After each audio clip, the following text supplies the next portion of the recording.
Let me take you back to the early hours of October 6th, 1976, a night so quiet in Beijing that the sound of footsteps in the corridor felt like thunder.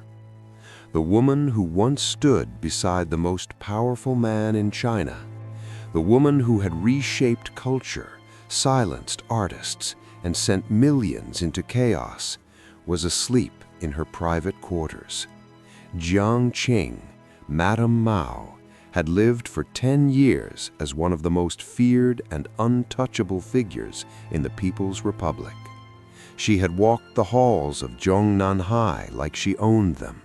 She had spoken with Mao's voice when he could no longer speak. She had become the face of the Cultural Revolution, the woman who decided what China could read, watch, sing, think.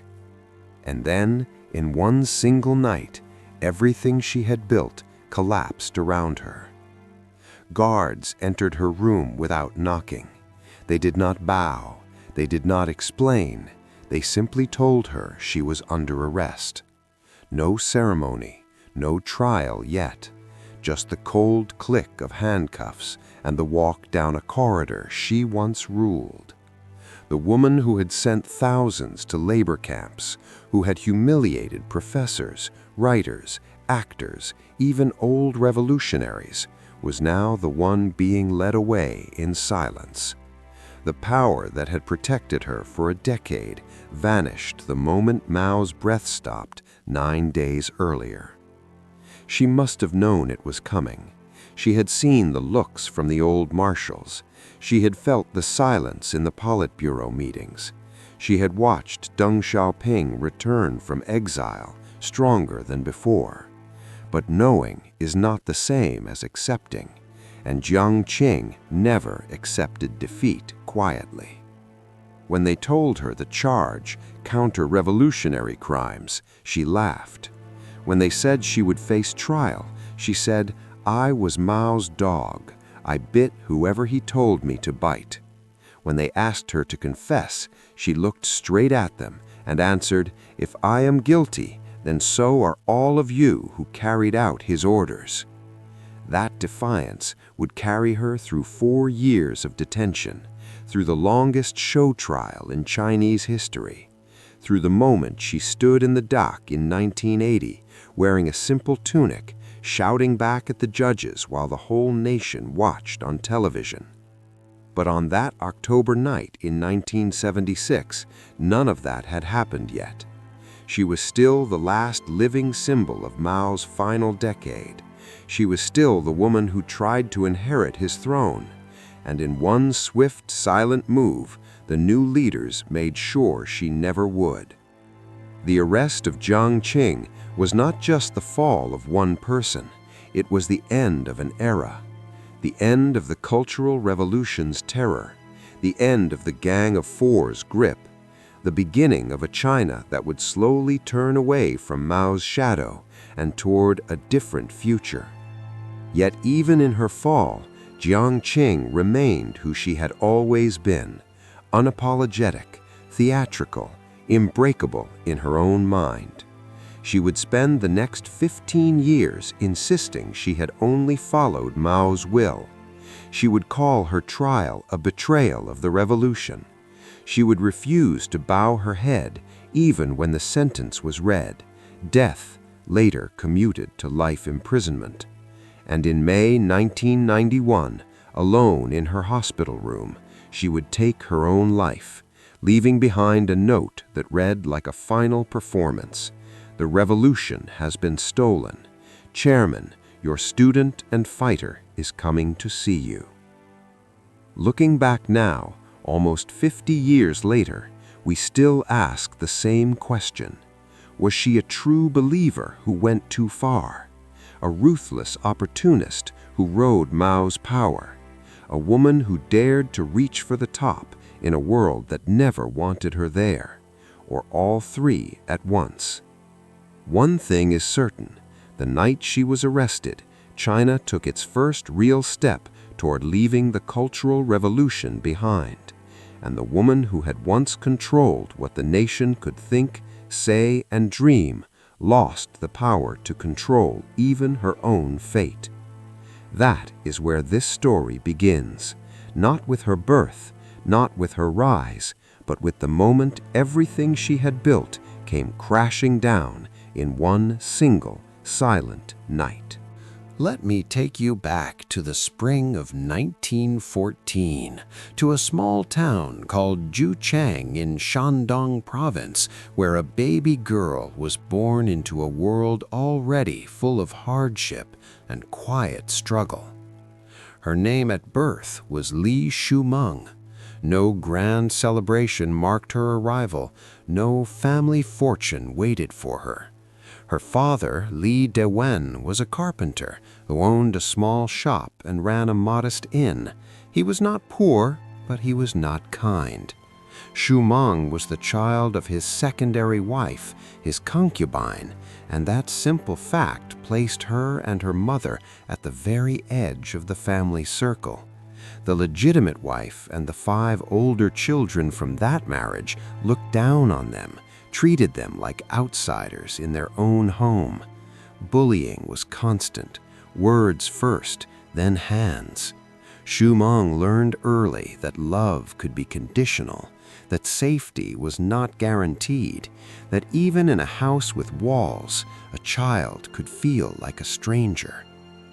Life inside those walls was tense. Li Dewen drank heavily. When the wine took hold, his temper flared. One lantern festival night in 1920, when Shumeng was only 6, the argument turned violent. Her father struck her mother with a spade, broke one of her fingers. When little Shumeng tried to step between them, the spade caught her mouth, knocked out a tooth. The pain was sharp, but the memory was sharper. Not long after that night, her mother gathered what little they could carry and left the house forever, taking her daughter with her. They did not go far at first. They stayed in Jiang, found a small place to live, tried to begin again. Shumeng started elementary school, but the cruelty followed her there too. Classmates mocked her shabby clothes, her awkwardness, her lack of a father in the home. She was ostracized, pushed aside, made to feel small again. After one term, she was expelled. The school offered no protection, no understanding, only more rejection. In 1925 or 1926, her father died in a typhus outbreak. He left almost everything to his legitimate family, but he did leave Shumeng and her mother part ownership of a house. It was a small inheritance, but it was enough for train tickets. Her mother wrote to her own parents in Jinan, the provincial capital to the north, asking for shelter. The elderly couple welcomed them. They only had one other daughter, and perhaps they saw this as a way to have family near in their old age. So Shumeng and her mother packed once more, boarded the train, and left Jiang behind. In Jinan, life did not suddenly become easy. Shumeng was renamed Li Yunhe, a crane in the clouds, a name that suggested grace and serenity, qualities she did not yet possess. Her childhood had already taught her to fight back, to refuse to bow, to reject the rules that said girls must be quiet, obedient, invisible. Confucian ideals, obey your father, obey your husband, obey your son, felt like chains to her. She had seen what happened when women accepted those chains. She would not accept them. She was only 10 or 11, but the lessons were already deep. Rejection at home, rejection at school, the loss of a father who never truly claimed her, the constant move from place to place. Yet she was also learning something else, resilience. She did not cry and run home when hurt. She hardened. She grew quiet pride. She refused to let the world decide who she would become. Looking back, we see how early years can shape everything that follows. A child raised in love and safety often walks one path. A child raised in rejection and struggle often walks another. For Li Shumeng, later Li Yunhe, later Lan Ping, later Jiang Qing, these early years were not gentle.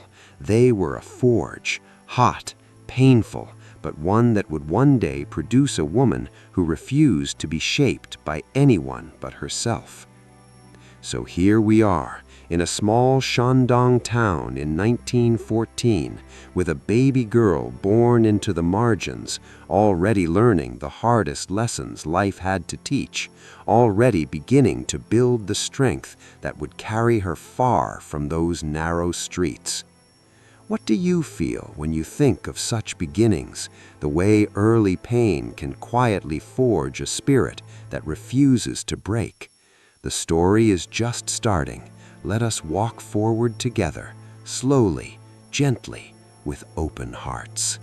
Let me take you to the dusty stages of small-town Shandong in the late 1920s, where a teenage girl named Li Yunhe first stepped into the light of footlamps and discovered a place where she could finally be seen, heard, and remembered.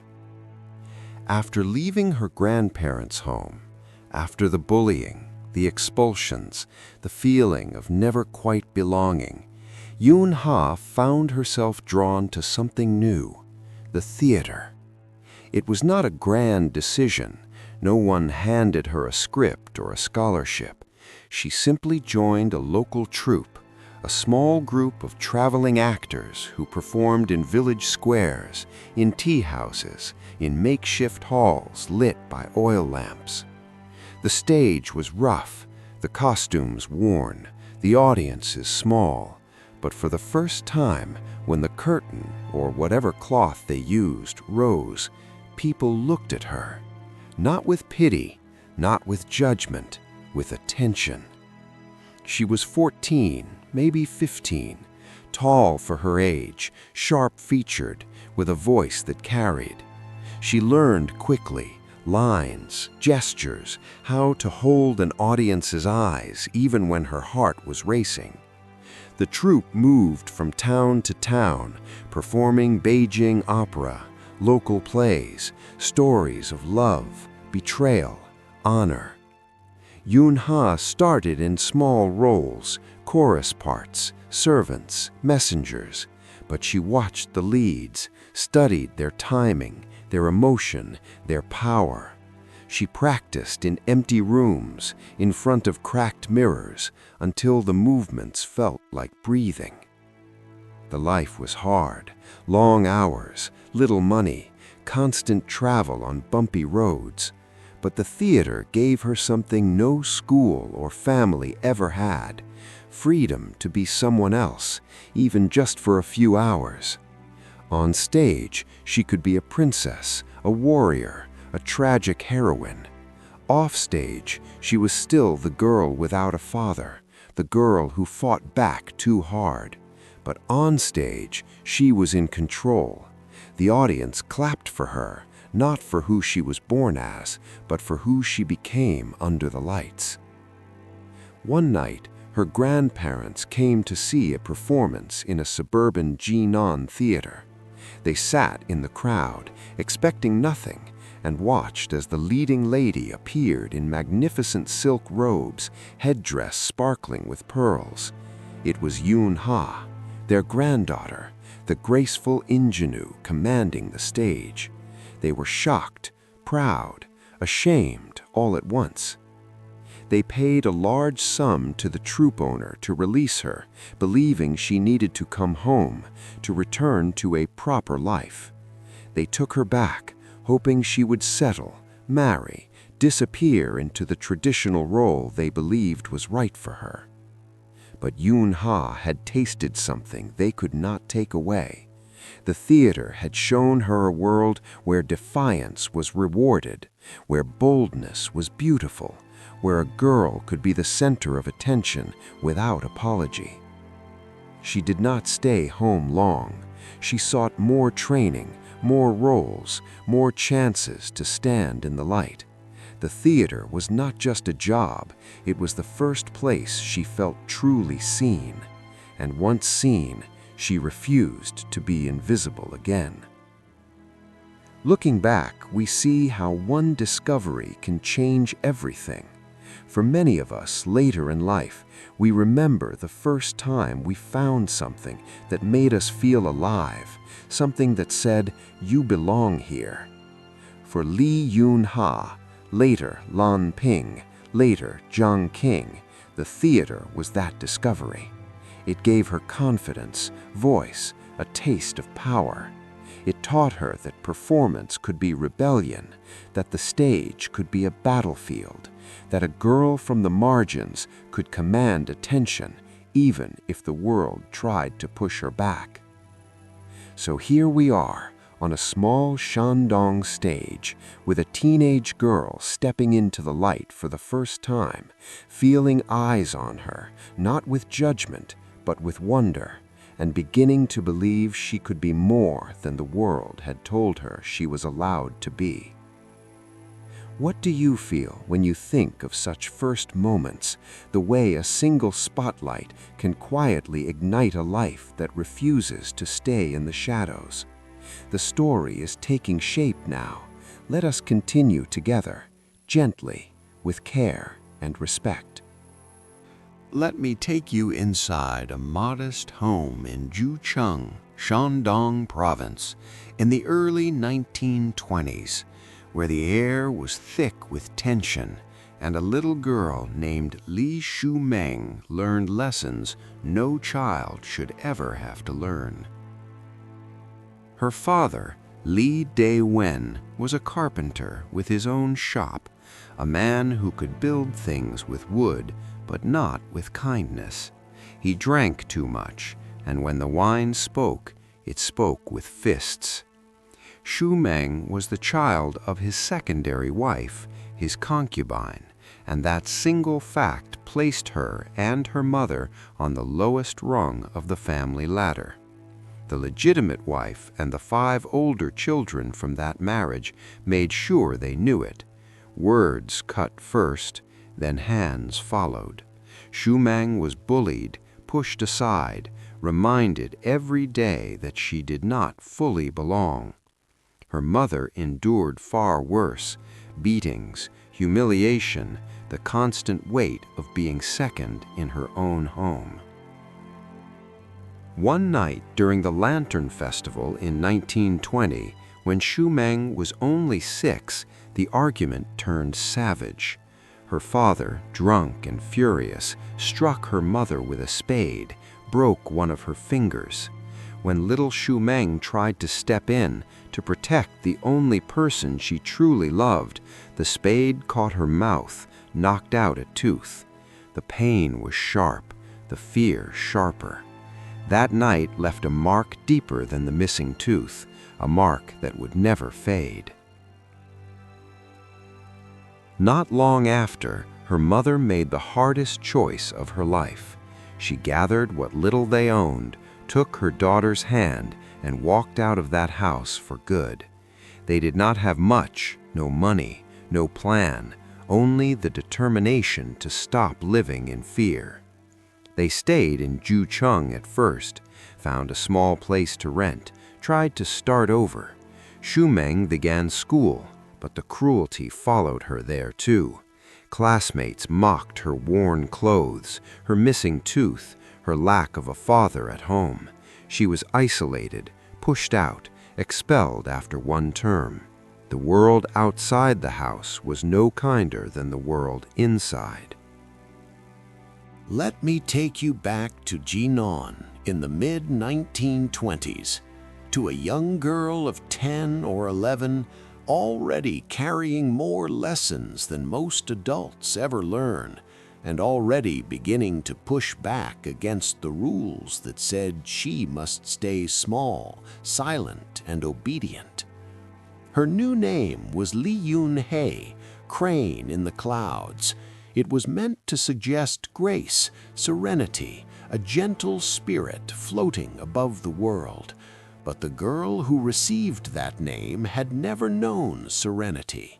She had known beatings, rejection, expulsion from school, the the constant feeling of being an outsider in her own family.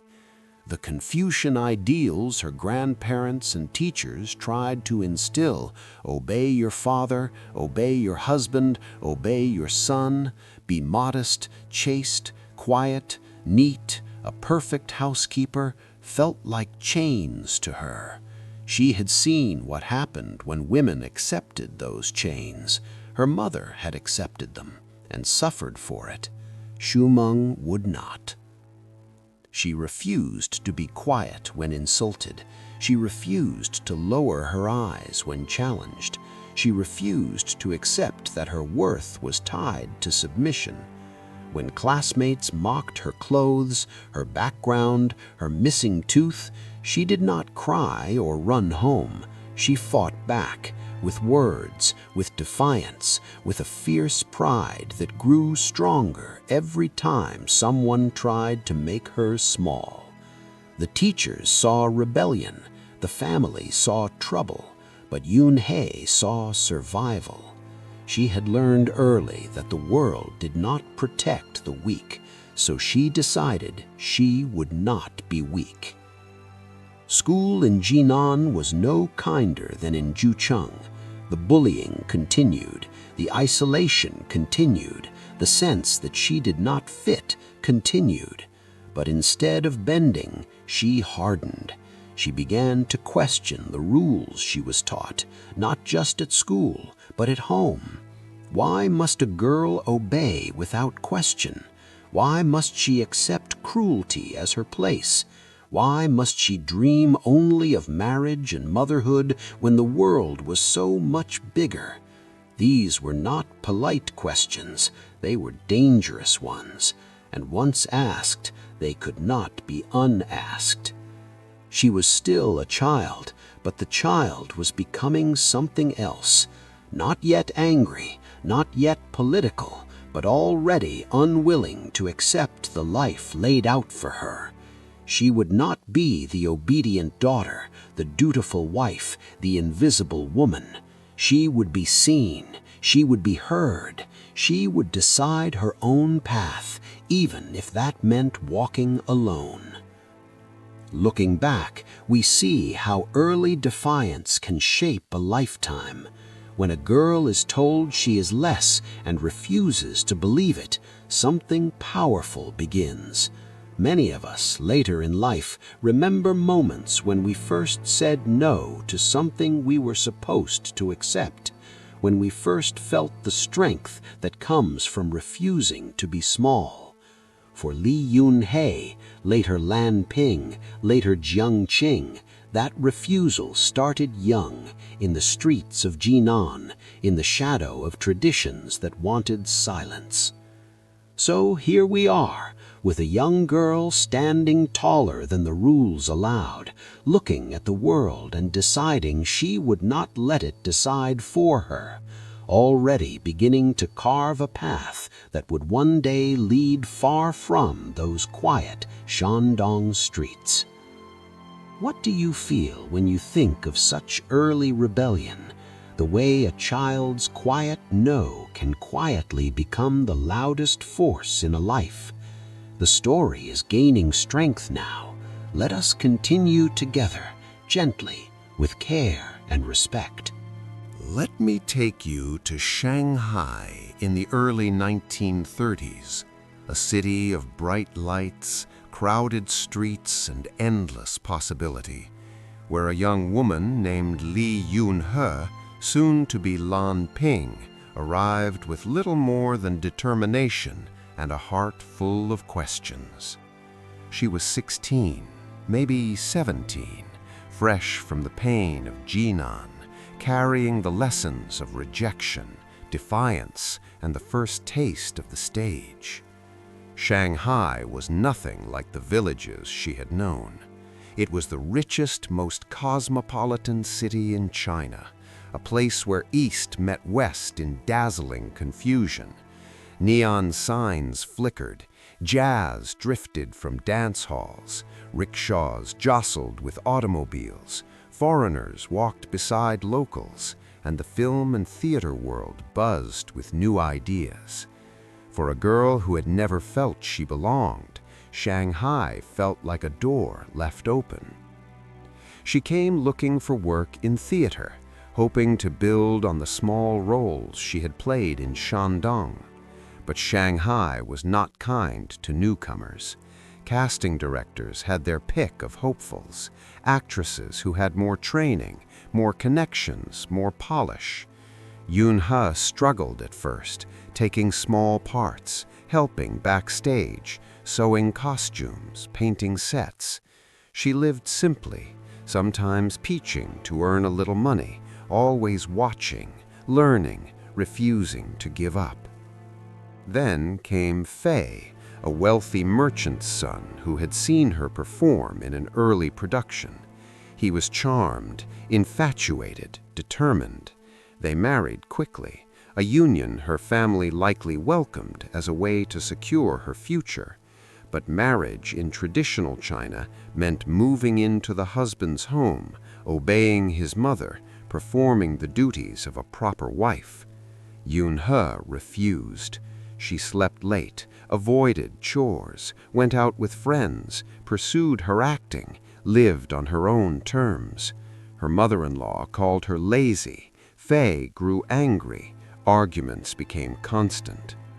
Yun-He gave him a choice: leave his family home with her or grant her a divorce.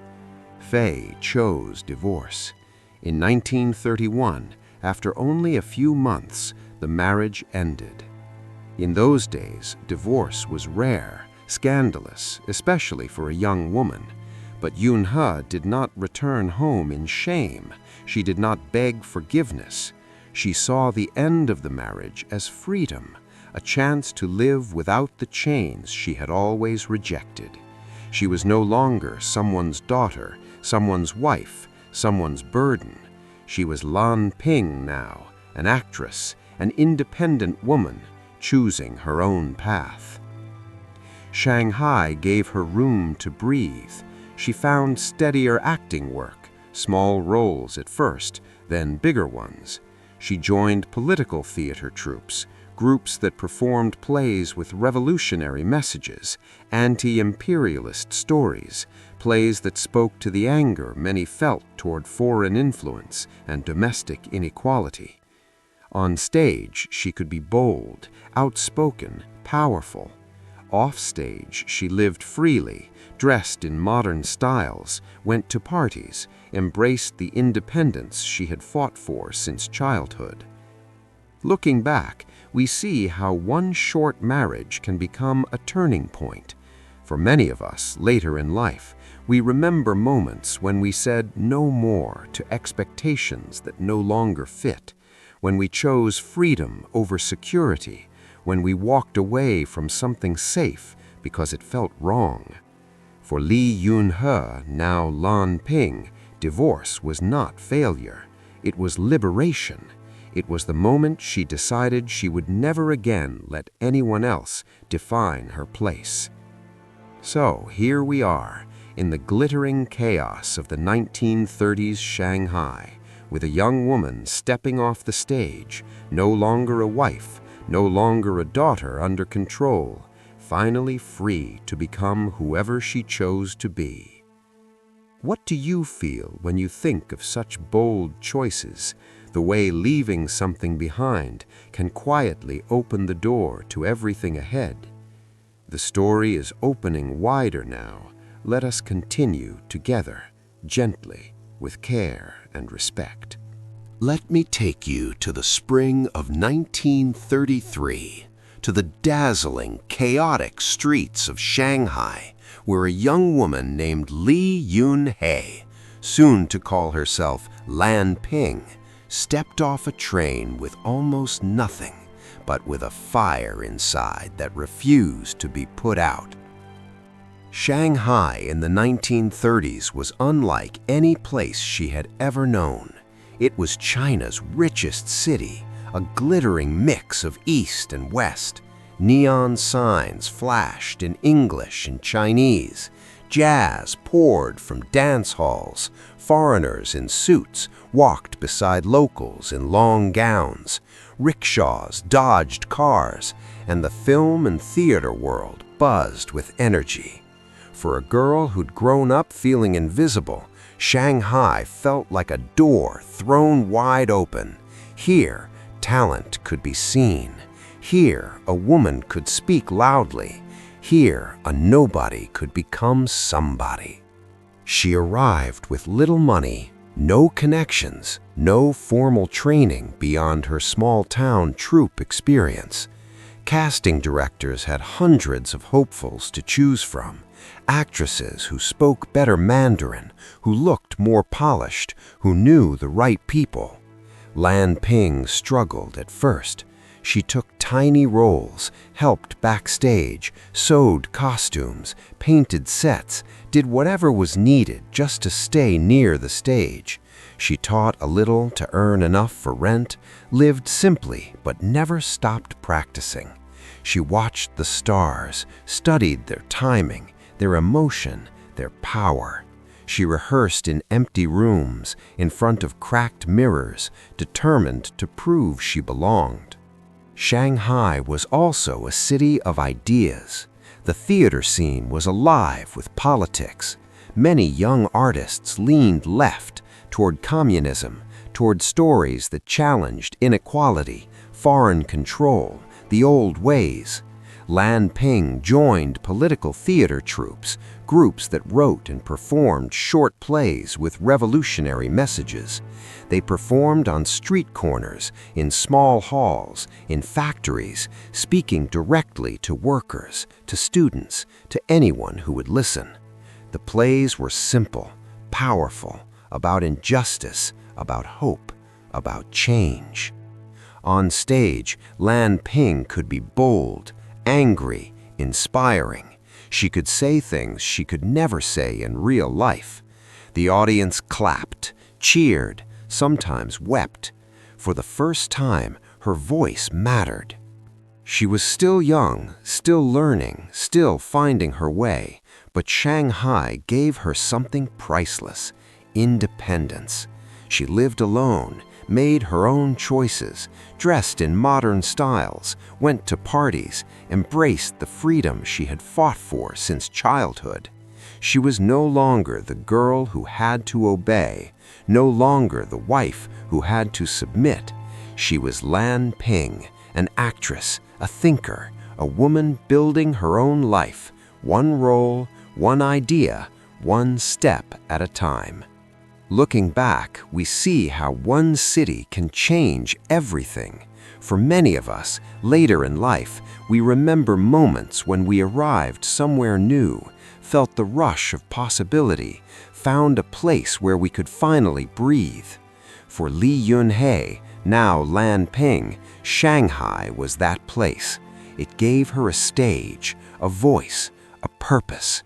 It taught her that art could be rebellion, that words could be power, that a girl from the margins could command attention, even if the world had once tried to keep her small. So here we are, in the electric streets of the 1930s in Shanghai, with a young woman stepping onto a new stage, no longer hiding, no longer obeying, beginning to believe she could change not just herself, but the world around her. What do you feel when you think of such arrivals, the way a new city can quietly unlock a life that had been waiting to break free? The story is rising now. Let us continue together, gently, with care and respect. Let me take you to the dusty roads of northern China in the late 1930s, to a remote revolutionary base called Yan'an, where a young actress from Shanghai arrived with little more than courage and a burning desire to be part of something bigger than herself. Shanghai had given Lan Ping her first taste of independence, her first real roles, her first brush with politics through theater.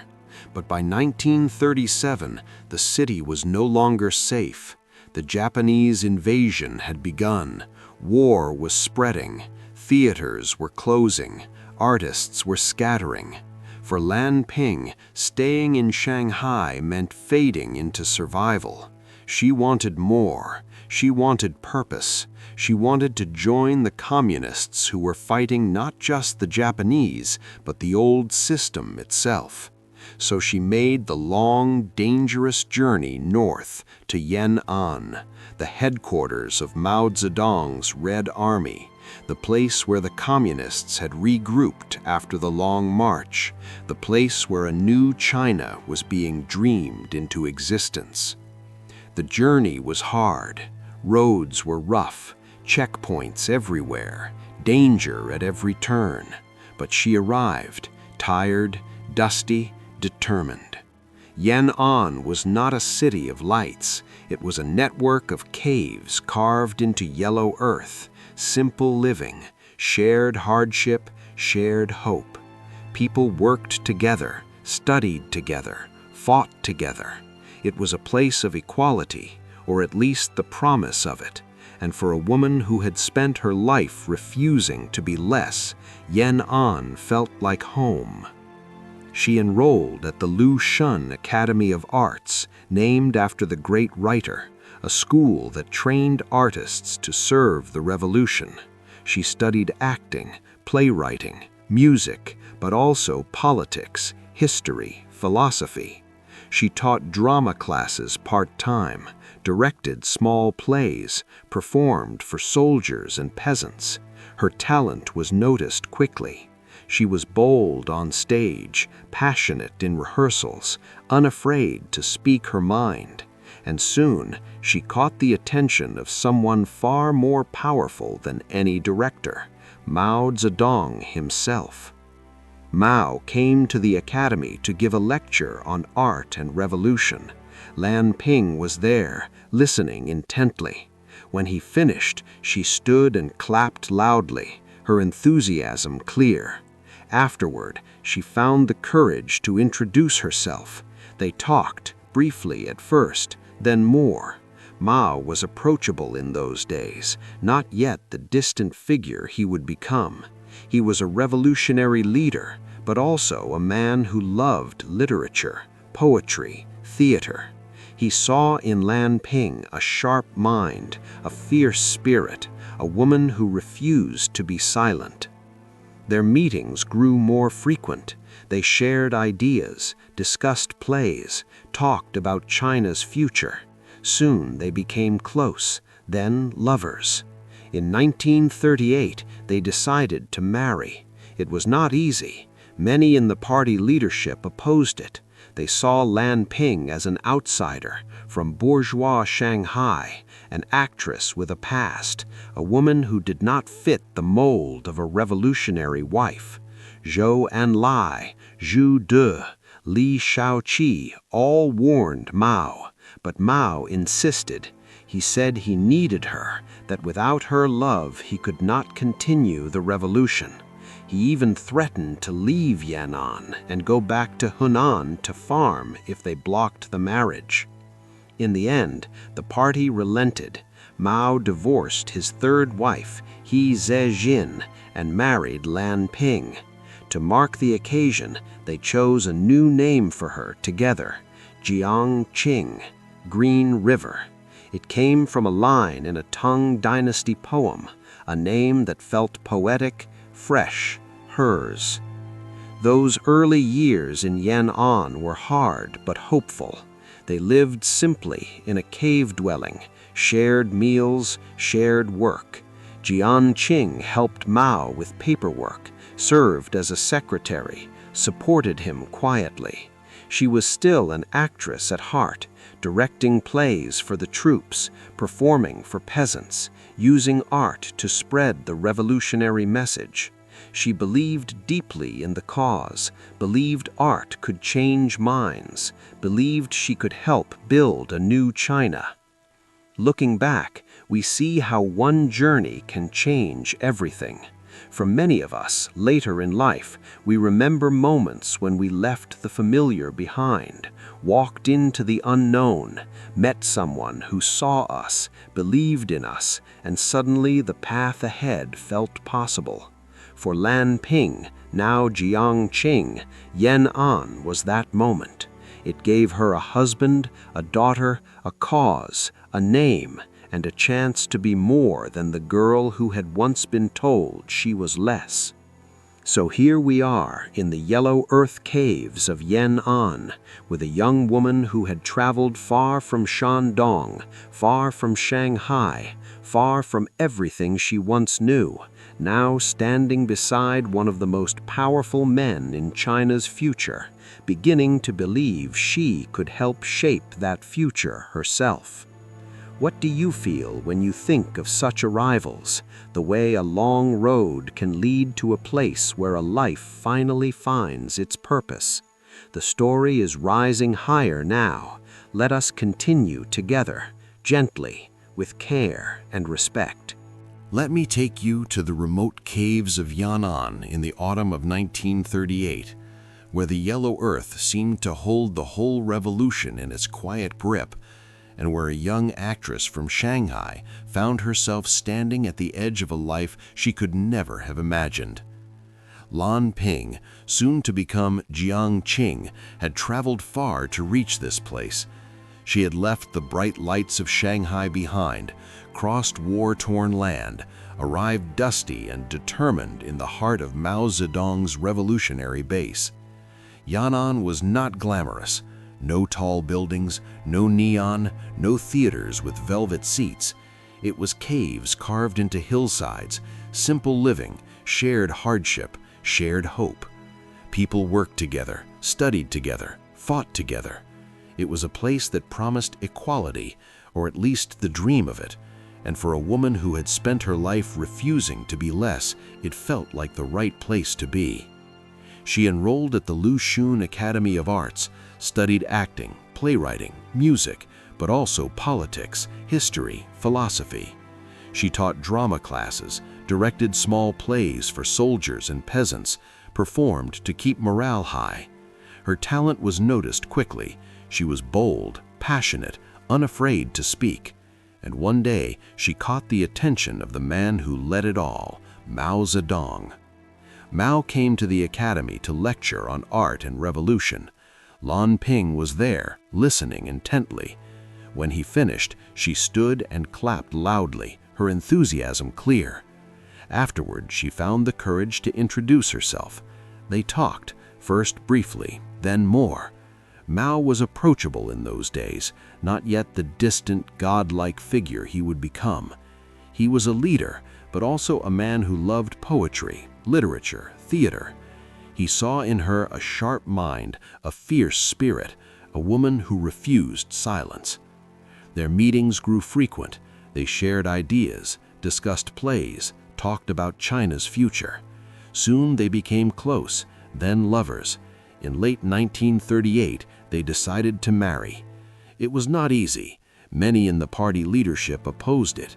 They saw her as an outsider from bourgeois Shanghai, an actress with a past, a woman who did not fit the mold of a revolutionary wife. Zhou Enlai, Zhu Dai, Liu Shaoqi all warned Mao, but Mao insisted. He said he needed her, that without her love he could not continue the revolution. He even threatened to leave Yan'an and return to Hunan to farm if they blocked the marriage. In the end, the party relented. Mao divorced his third wife, He Zizhen, and married Lan Ping. To mark the occasion, they chose a new name for her together, Jiang Qing, Green River, from a line in a Tang Dynasty poem. It felt poetic, fresh, hers. The early years in Yan'an were hard but hopeful. They lived simply in a cave dwelling, shared meals, shared work. Jiang Qing gave birth to their daughter, Li Na, in 1940. She helped Mao with paperwork, served as a secretary, supported him quietly.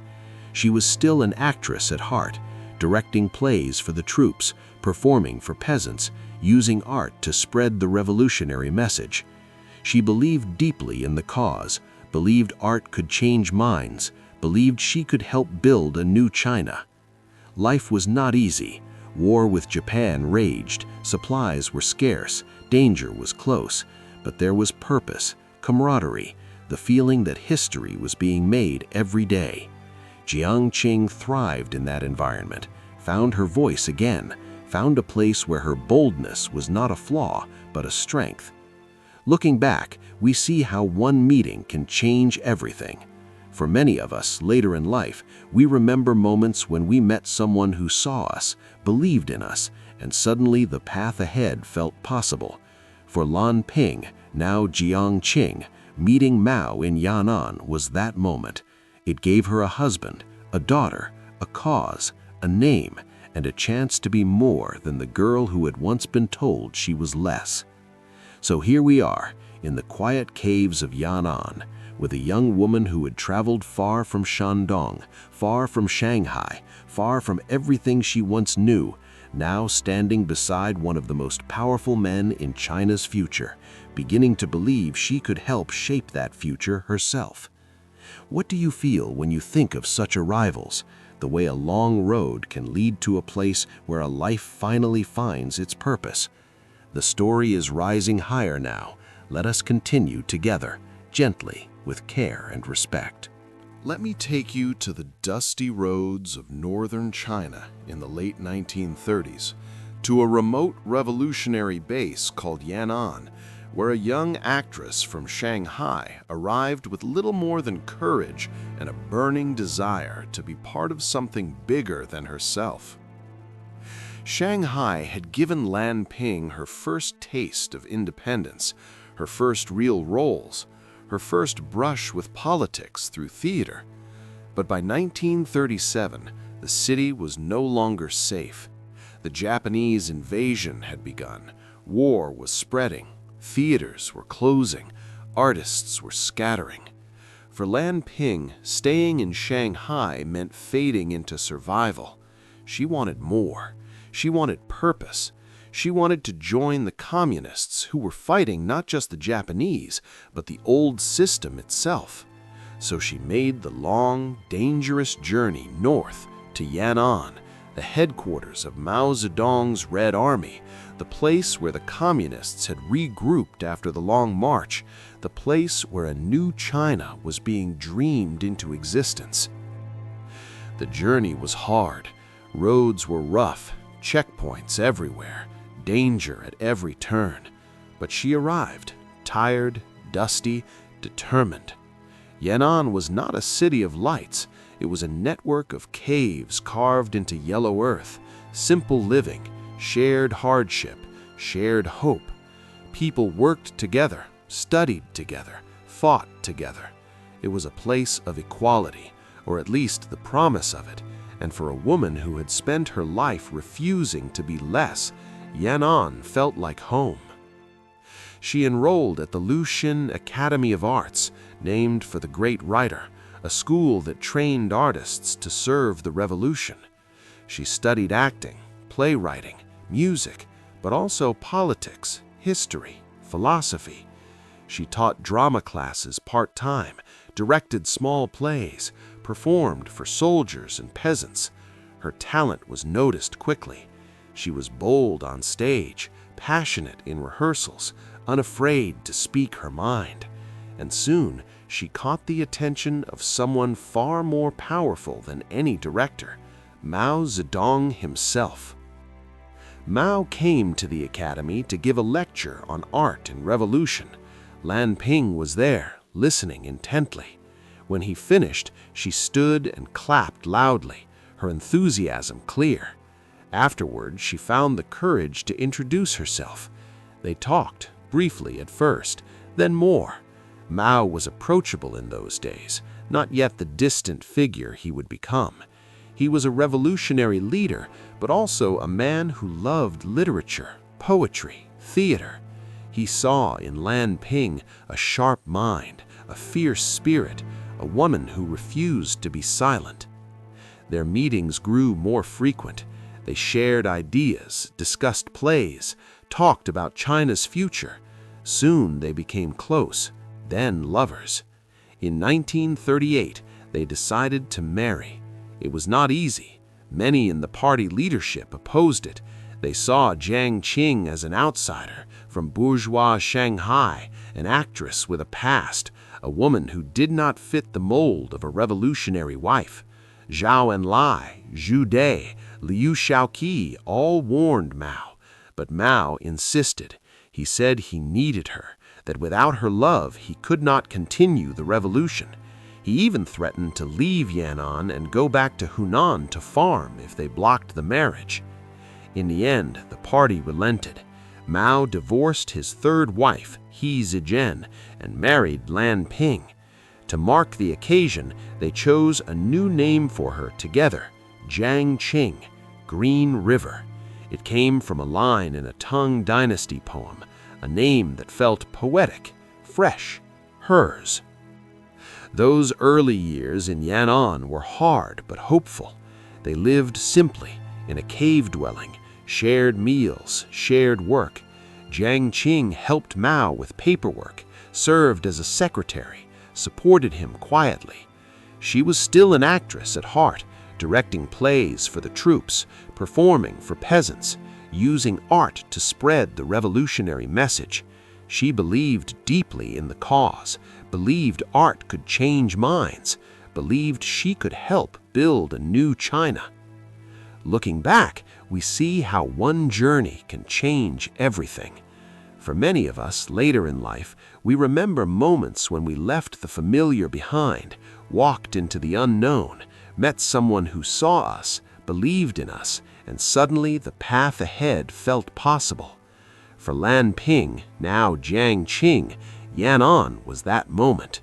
It gave her a husband, a daughter, a cause, a name, and a chance to be more than the girl who had once been told she was less. So here we are in the yellow earth caves of Yan'an with a young woman who had traveled far from Shandong, far from Shanghai, far from everything she once knew, now standing beside one of the most powerful men in China's future, beginning to believe she could help shape that future herself. What do you feel when you think of such arrivals, the way a long road can lead to a place where a life finally finds its purpose? The story is rising higher now. Let us continue together, gently, with care and respect. Let me take you to Beijing in the 1950s, to the quiet corridors of Zhongnanhai, where the woman who had once stood so close to Mao began to feel the distance growing day by day, year by year. Jiang Qing had arrived in Yan'an full of hope, married Mao, given birth to their daughter Li Na, helped him with work, directed plays for the Troupes, believed she would have a real role in the new China. When the Communists finally won in 1949, when Mao declared the People's Republic, she must have felt the future was hers too. She had fought for it, believed in it, sacrificed for it. But the China that emerged was not the place she had dreamed of. In the new capital, power was centralized, guarded, male. The old revolutionary camaraderie of Yan'an faded. Women were rarely allowed into the highest circles. Jiang Qing found herself pushed aside, excluded from real decision-making, reduced to the role of wife of the chairman. She was given small tasks, committees on culture and art, places where she could review films and plays for political correctness. At first, she threw herself into it, excited to have influence. But soon she saw the truth. Her suggestions were followed only when Mao agreed, and Mao agreed less and less. The men around him, Zhou Enlai, Li Xiaoping, Deng Xiaoping, did not take her seriously. They saw her as an outsider, a former actress, a woman who spoke too boldly, who demanded too much. The exclusion hurt. She had always refused to be small, always fought to be heard. Now she was being told, quietly, politely, but firmly, that her voice did not belong in the rooms where China's future was decided. The more she pushed, the The more resistance she met, the more she felt ignored, the more her frustration grew. She became difficult, sharp-tongued, quick to anger with those she saw as beneath her. Colleagues whispered about her temper, her demands, her sense of entitlement. The woman who had once dreamed of equality found herself fighting for scraps of influence and losing. Her health began to suffer. She complained of fatigue, mysterious pains, heart palpitations, anxiety. Mao's personal doctor, Li Zisui, later wrote that he saw nothing physically wrong, that these symptoms were common among those closest to power, living under constant stress, constant fear, constant watching. Jiang Qing was sent to the Soviet Union several times for treatment, for rest, for cobalt therapy after cervical cancer was diagnosed in 1955. She stayed in private hospitals, in resorts in Yalta, comfortable but isolated. She watched Western films, listened to opera, read, but she felt the distance from Mao growing. He sent her away, she believed, not just for health, but to keep her from meddling, from demanding more. Those years in the 1950s were hard. She was still Mao's wife, still honored in public, still able to make demands that others had to meet. But privately, she was lonely, frustrated, powerless in the one place she had believed she would finally have power. The revolution she had helped fight for had no room for her at the top. And that realization, more than any illness, wore her down. Looking back, we see how exclusion can wound deeper than any physical pain. For many of us, later in life, we remember times when we were pushed aside, when our voice was not wanted, when we felt we had earned a place but were denied it. For Jiang Qing, the 1950s were that time. She had fought her whole life to be seen, to be heard, to be more. Now, in the heart of the revolution she believed in, she was being told she was still not enough.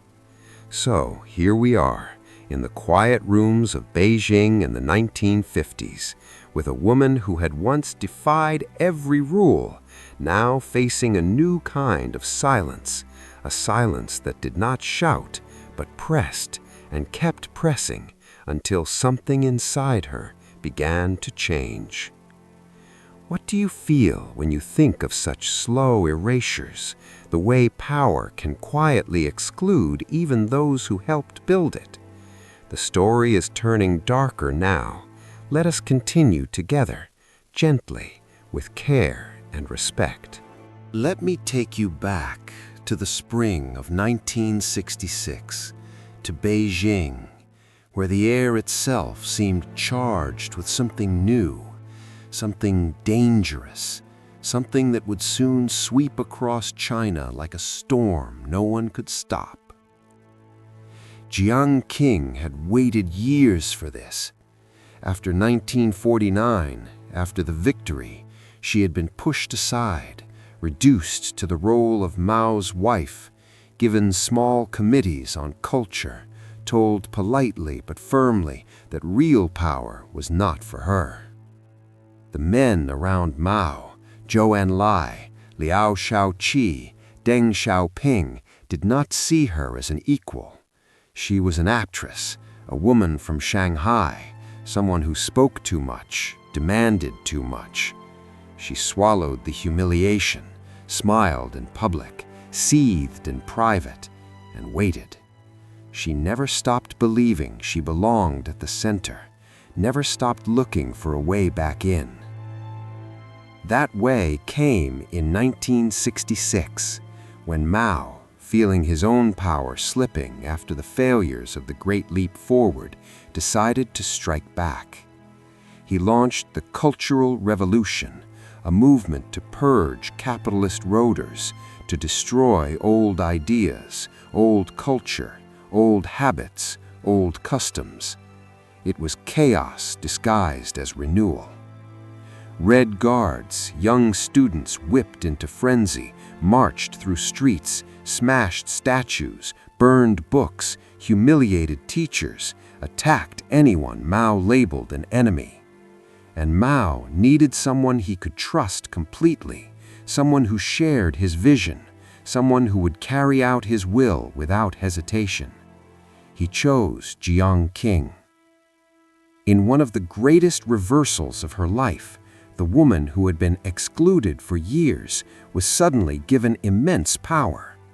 Mao made her a key figure in the Central Cultural Revolution Group, the body that directed the movement.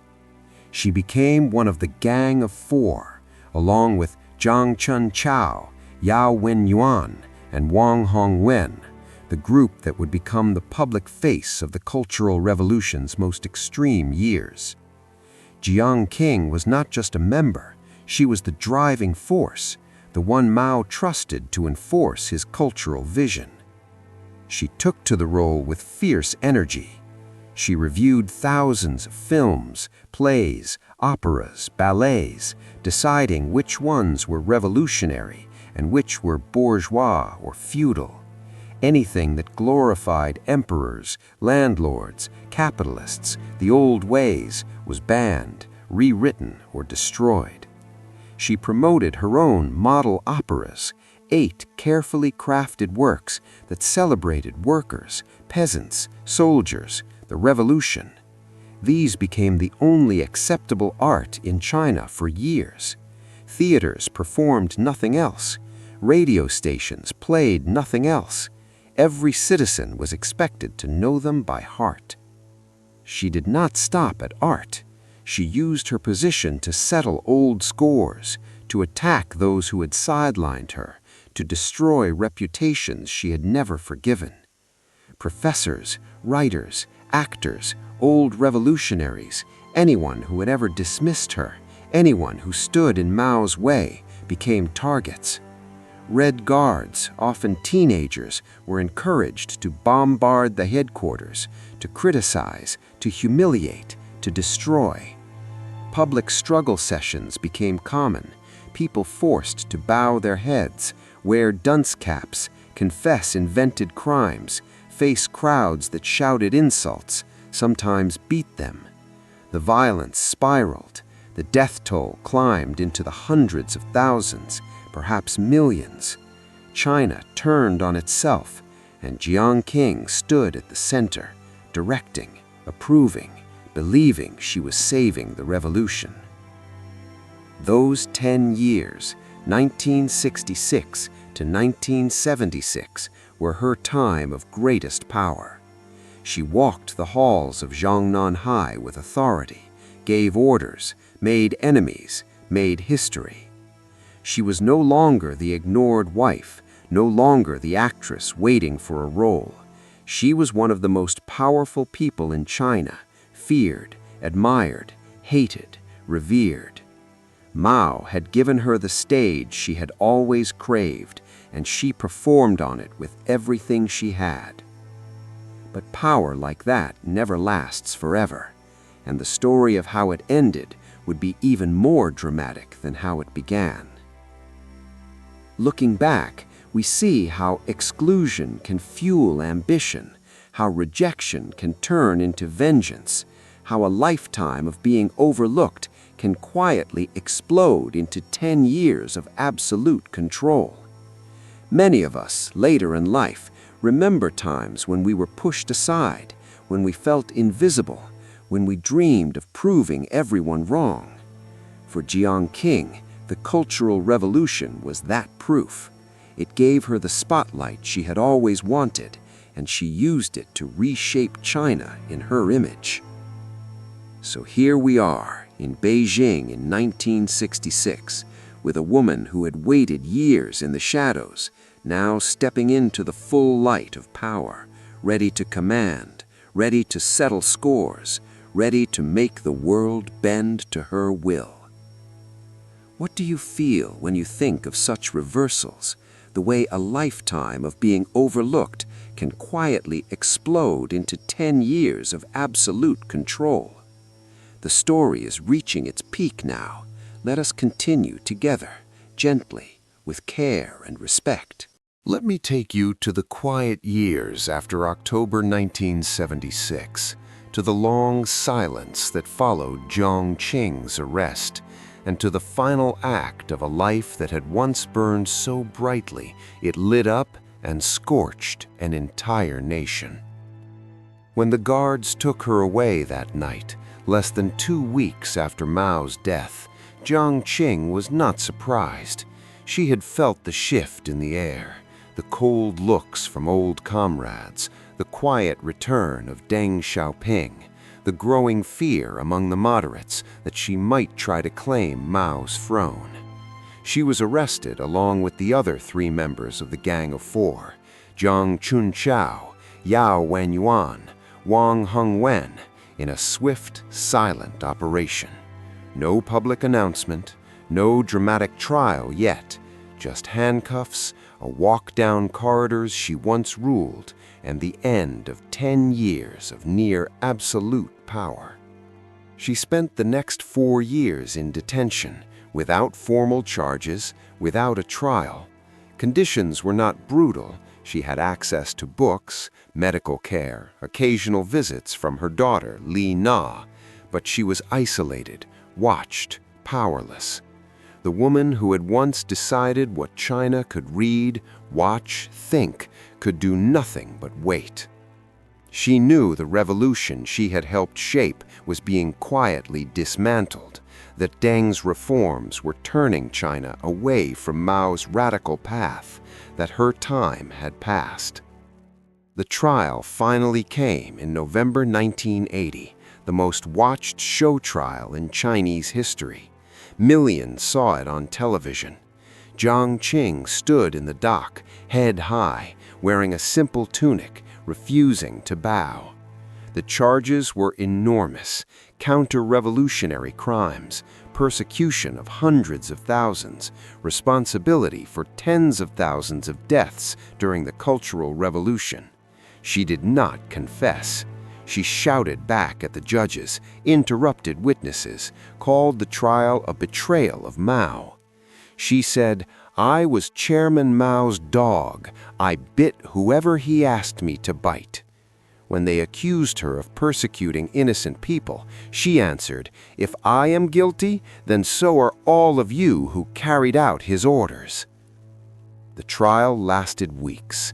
She was defiant to the last day. On January 25, 1981, the verdict was read: guilty, death sentence, later commuted to life imprisonment, provided she behaved. She spent the next 10 years in prison, reading, writing, refusing to show regret. Her health failed slowly: throat cancer, depression, despair at watching China change in ways she despised. She saw the reforms, the opening to the West, the quiet rejection of Mao's radicalism, and she hated it. She believed the revolution had been stolen, that her sacrifice had been betrayed. On the morning of May 14, 1991, alone in a hospital room, Jiang Qing took her own life. She was 77. She left a note, her final performance: "The revolution has been stolen by the revisionist clique. Chairman, your student and fighter is coming to see you." Her ashes were quietly cremated, buried under her original name, Li Yunhe, not Jiang Qing. No funeral, no memorial. Mao lay mummified in Tiananmen Square, forever guarded. Jiang Qing vanished into silence. Her legacy remains contested. To some, she was the white-boned demon, a vengeful woman who unleashed terror, who used Mao's name to settle personal scores, who helped cause unimaginable suffering. To others, she was a true believer, a woman who dared to reach for power in a system that rarely allowed it, a revolutionary who refused to compromise. To most Chinese today, she is a symbol of the Cultural Revolution's excesses, a cautionary tale of what happens when ideology goes too far, when personal ambition mixes with political power. Looking back, we see a life that began in rejection, rose through defiance, seized power in chaos, and ended in solitude. A woman who fought to be seen, who finally was seen, and who paid the highest price for it. Many of us, later in life, look at our own paths, at moments of triumph, at moments of loss, and wonder what was worth it, what was not. For Jiang Qing, the answer is written in history, in the lives touched, in the sorrow caused, in the ideas that still echo. So here we stand, at the end of one long road, with a woman who once believed she could inherit a revolution, now gone, leaving behind a legacy that is still debated, still painful, still impossible to ignore. What do you feel when you think of such final acts, the way a life full of power and defiance can quietly end in solitude and silence? The story closes here. Thank you for walking this path with me, slowly, thoughtfully, respectfully. Let me take you to the quiet room in Shanghai on September 9, 1976, where the man who had shaped modern China for nearly 30 years drew his last breath, and where the woman who had stood beside him for almost 40 years suddenly found herself standing alone. Mao Zedong died at the age of 82. His passing was not unexpected. He had been ill for years, Lou Gehrig's disease slowly taking his strength, his voice, his ability to move. But even when the body fails, power clings. In the final months, the Politburo gathered around his bedside, listening to every word, every whisper, trying to understand what he wanted for the future. Mao's last words were unclear, fragmented. To some, he said, "Help Jiang Qing carry the red flag." To others, "Help Jiang Qing correct her errors." The difference between those two sentences would decide the fate of his wife, his revolution, his legacy. Jiang Qing believed she was the heir. She had waited years, endured exclusion, swallowed humiliation, believing that when Mao was gone, she would step forward. She had power now, as deputy head of the Central Cultural Revolution Group, as the driving force behind the Gang of Four, as the woman who controlled culture, art, ideology. She had the support of about 40% of the Politburo, much of the youth, rural workers, half the army. She believed the revolution needed her, that Mao had chosen her to continue his work. But the old revolutionaries saw things differently. They had never trusted her fully. They saw her as ambitious, vengeful, dangerous. Zhou Enlai had died earlier that year. Deng Xiaoping had been ousted, but quietly gaining strength. The moderates feared what would happen if Jiang Qing took control. They feared endless purges, more chaos, more blood. So when Mao died, they moved fast. Less than 2 days after the Politburo's final meeting, on the night of October 6th, guards entered Jiang Qing's quarters. No warning, no ceremony. They arrested her, along with Zhang Chunqiao, Yao Wenyuan, and Wang Hongwen, the other 3 members of the Gang of Four. The arrests were swift, silent, surgical. The woman who had once sent thousands to labor camps, who had humiliated professors and artists, who had believed she would inherit Mao's throne, was led away in handcuffs, her power gone in a single night. She spent the next 4 years in detention, without formal charge, without trial. Conditions were not harsh. She had access to books, medical care, visits from her daughter, Li Na, but she was isolated, watched, powerless. She knew the end was coming. Deng Xiaoping had returned, taken control, begun reforms that quietly turned away from Mao's radical path. The party needed to close the chapter on the Cultural Revolution, to blame someone, to protect Mao's memory. They chose Jiang Qing. The trial began on November 20th, 1980, the most public show trial in Chinese history. Millions watched on television. Jiang Qing stood in the dock, wearing a simple tunic, head held high. The charges were massive: counter-revolutionary crimes, persecution of hundreds of thousands, responsibility for tens of thousands of deaths. She refused to confess. She shouted back at the judges, interrupted witnesses, called the trial a betrayal of Mao. She said, "I was Chairman Mao's dog. I bit whoever he asked me to bite." When they asked why she persecuted so many, she answered, "If I am guilty, then so are all of you who carried out his orders." The trial lasted weeks. She was defiant to the end. On January 25, 1981, the verdict came: guilty, death sentence, later commuted to life imprisonment, provided she behaved. She spent the next 10 years in prison, reading, writing, refusing to admit regret.